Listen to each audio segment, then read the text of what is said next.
26장은 미련한 자의 모습 또는 미련한 자를 대하는 우리의 태도에 대한 내용을 교훈으로 담고 있습니다. 늘 말씀드리는 것처럼 여기에 담긴 내용들이 표현이나 그 설명들이 우리가 이해하기 쉬운 내용도 있지만 그들의 속담이나 또 그들만 사용하는 그런 특별한 언어들이 있어서 조금은 이해하기 어려운 부분도 없지 않아 있을 겁니다. 미련한 자를 설명하면서 특별히 여름에 눈이 올 때 그리고 추수 때 비가 오는 경우, 사실 이런 경우는 거의 없습니다. 이스라엘 땅에는 정말 하나님의 은혜 아니면 설명이 불가한 1년에 2차례에 정확하게 비가 왔습니다. 그것은 그냥 자연적인 현상이 아니라 하나님께서 그것을 통해서 너희들과 함께 한다라는 것과 또한 너희들을 돕는다라고 하는 것을 역사를 통해서 또는 이 자연을 통해서 하나님이 보여주시는 특별한 은혜라고 할 수 있는데요. 하지만 여름에 눈이 온다면 그 피해는 차라리 눈이 오지 않는 것만 분명히 못할 것이고, 추수 때 비가 오면 추수해야 될 곡식들이 열매들이 다 썩어나갈 겁니다. 그러니까 그만큼 미련한 자의 행동이나 미련한 자의 말이 다른 사람에게 큰 피해를 준다라는 것을 설명합니다. 2절에 있는 것처럼 미련한 자가 하는 말들에 대한 건데요. 까닭 없는 저주라고 하는 것처럼 비난하고 다른 사람을 폄하하는 이러한 말들, 그 말은 일어나지 않는 말들과 같다는 겁니다. 마치 참새가 떠도는 것처럼 제잘제잘 거리면서 참새가 몰려다니잖아요. 그 몰려다니는 것처럼 의미 없고, 또 제비가 정처 없이 날아가는 그런 모습들처럼 그냥 하는 말입니다. 그가 하는 말에 귀를 기울이거나 심각하게 생각하지 말라는 겁니다. 그냥 한 귀로 듣고 한 귀로 흘려버리라고 하는 말입니다. 3절부터 5절에는 미련한 자에게 어떻게 대답해야 되느냐에 대한 교훈인데요. 첫째는 3절에 있는 것처럼 어떠한 말도 필요 없다는 겁니다. 지혜로운 조언을 듣지 않기 때문에 마치 이성이 없는 짐승들처럼 그들을 이해시키는, 그들이 이해하는 언어가 있다면 그건 채찍과 같은 겁니다. 짐승을 길들일 때 앉혀놓고 말하지 않습니다. 반복적인 훈련을 통해서 또는 이 말을 듣지 않는 짐승의 경우에는 채찍을 통해서 그들의 어떤 귀담아 듣는 말이 아니라, 설명이 아니라 그 고통 가운데서 짐승을 훈련시키는 방법처럼 그들은 그렇게 해야 된다라는 설명이고요. 두 번째는 미련한 자의 어리석은 것을 따라서 대답하지 말라는 겁니다. 일일이 대답하다 보면 의미 없는 시간만 버리게 되니까 일일이 대답하지 말라는 얘기고, 세 번째는 어리석은 말로 할 때 같은 말로 대응하라는 겁니다. 왜냐하면 그들은 스스로 지혜로운 말만 하면 지혜로운 것처럼 그렇게 말할 것이기 때문에 그들의 말에 이렇게 같은 말에 이렇게 같이 발맞춰 주다가는 끝도 없는 그런 말들을 해낼 것이기 때문에 대충 그들이 하는 말에 대해서 마무리를 치라는 얘기입니다. 6절부터 10절의 말씀은 미련한 자를 다루는 방법을 소개합니다. 그들이 움직이지 못하도록 6절에 보면 마치 발을 베어 버리라고 하는 설명이 있습니다. 이처럼 과격하고 끔찍하게 다루라는 말처럼 보이지만 사실 이 표현은 발바닥이 보이지 못하게 하라는 말입니다.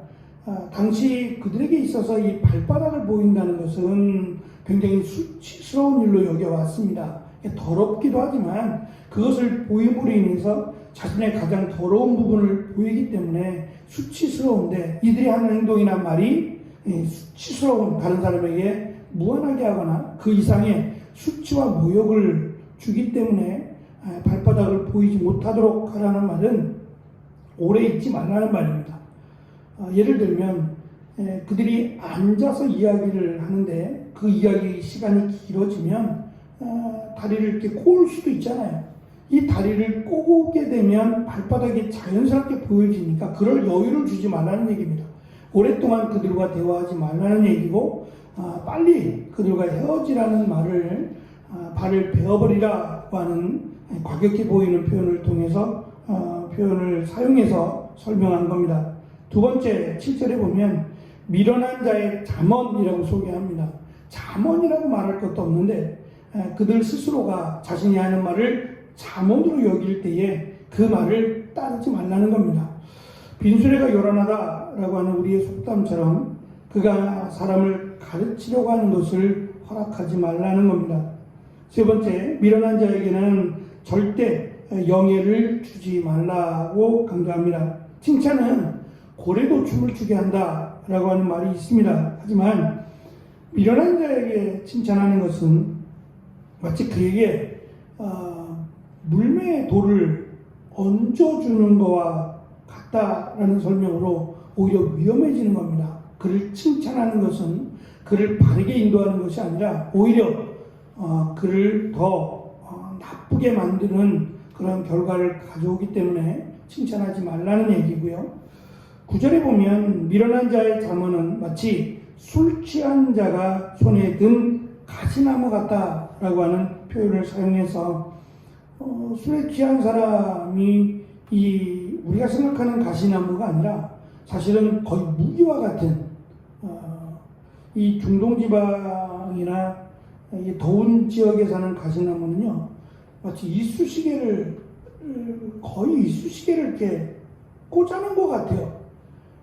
부러지지도 않고 얼마나 강하고 질긴지 정말 우리가 생각하는 그 상상 이상의 무서운 무기가 될 수 있는 나무인데 그것을 잡고 휘두르게 되면 자신은 어떻게 했냐 말이에요. 자신도 상하지만 지나가다가 그 휘두르는 그 가시나무에 아무런 이유 없이 지나가던 행인이 다칠 수 있기 때문에 그가 하는 말에 조금도 관심을 갖지 말라라고 하는 말입니다. 마지막 다섯 번째는 10절에 있는 것처럼 미련한 자와 같이 하지 말고 또 그와 같이 일하지 말라는 말입니다.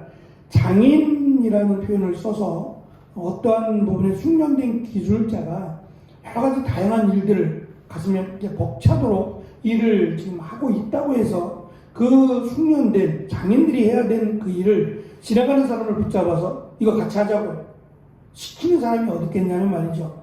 마찬가지로 아무리 내가 바쁘고 사람이 필요하다고 할지라도 미련한 사람을 붙들어서 그들과 함께 일하려고 하지 말라는 겁니다. 오히려 그것이 자신의 이름에 먹칠하게 되는 그러한 결과를 가져올 것이라는 거죠.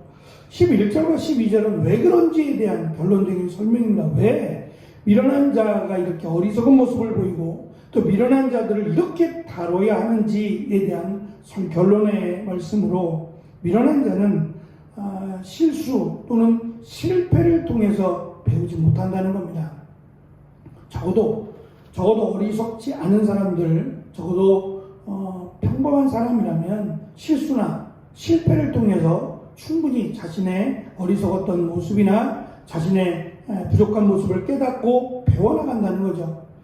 근데 이 미련한 사람은 스스로 지혜롭다라고 생각해서 마치 개가 토한 것을 계속해서 먹는 것처럼 먹지 말라고 개에게 먹지 말라고 한들 안 먹겠냔 말이에요. 우리가 볼 때는 더럽지만 개가 볼 때는 맛있는 양식일 수도 있잖아요.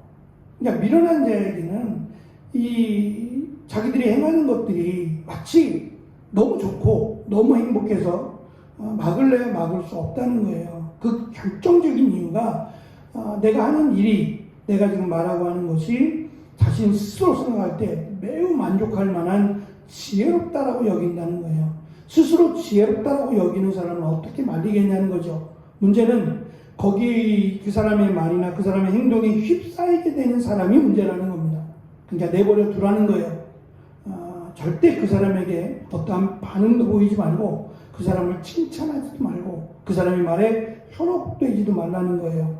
그냥 내버려 두면 그러다가 지친다는 거죠. 어찌 보면 잔인해 보이지만 결국 이 말은 미련한 자가 되지 말라는 겁니다. 자기를 돌아보라는 거예요. 자기 스스로가 하나님의 은혜가 아니면 또한 자기가 하는 말과 행동이 말씀과 멀어지게 되면 자기는 참 미련하고 어리석은 자라고 하는 것을 깨달으라는 겁니다.